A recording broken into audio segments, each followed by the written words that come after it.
Hi, third, fourth, and fifth grade leaders. We're preparing for May 19th. And this week we're talking about the book of Joshua, where Joshua is helping lead the Israelites finally into the promised land. But they have one little roadblock.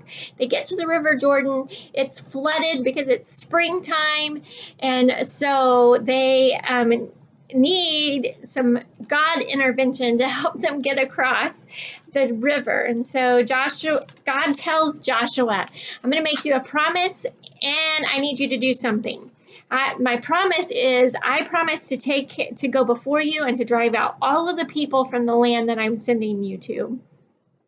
But before we do, I need for you to get the priests to take the Ark of the Lord, the Ark of the Covenant, and take it through the river, and the ark is going to serve as a dam to hold back the water so that the people can walk on dry land.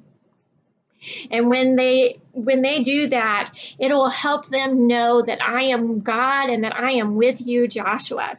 And then he tells Joshua, he says, I need you to go back after all the people get across, and I want you to go pick up 12 stones. And those 12 stones are going to help you remember that I was faithful in bringing Israel safely across the Jordan into the promised land.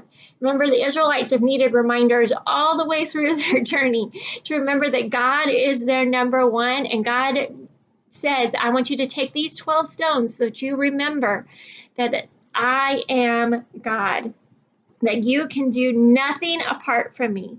In fact, in John 15:5, Jesus says, you can do nothing without me.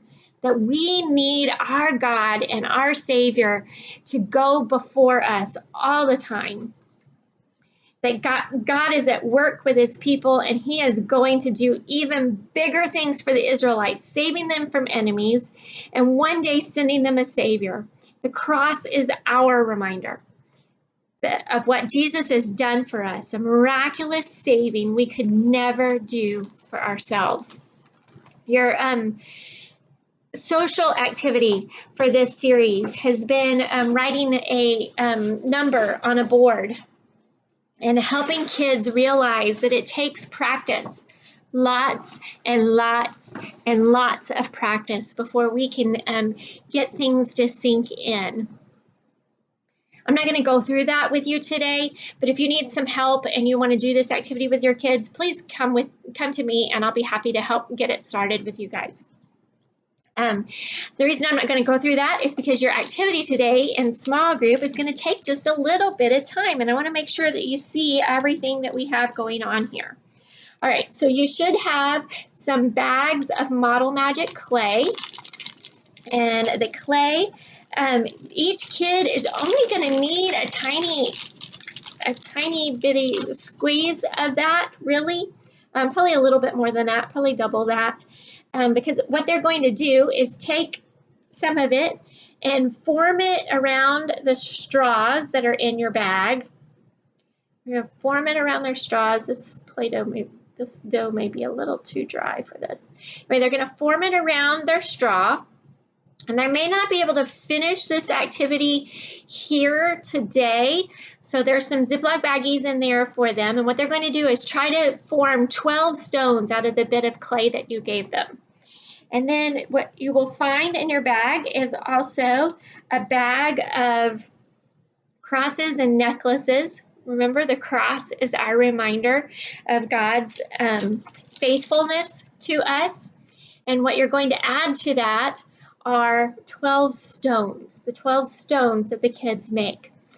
This clay takes about 72 hours to completely dry, so I would encourage kids to take them home and then they can finish putting it all together when they get home.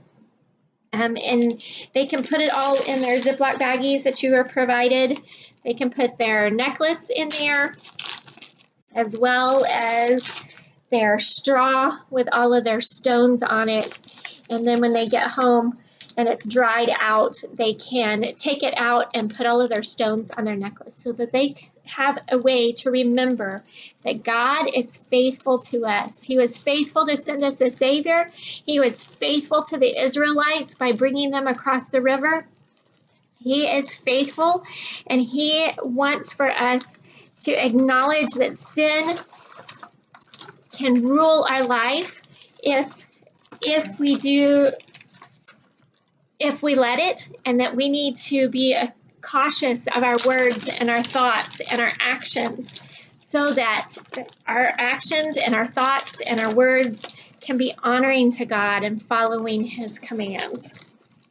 So that is your small group activity. Should be a lot of fun for the kids. There's lots of different colors of necklaces in there, so there should be one that each kid will enjoy. Something. If they want to give it to somebody special, they are welcome to do that. Your memory verse activity, you have dominoes. You're going to take those dominoes and put the words all in order from the memory verse, and then you can knock it all down and make a fun game out of it. Thank you so much for leading. Feel free to reach out to me if you need anything at any time.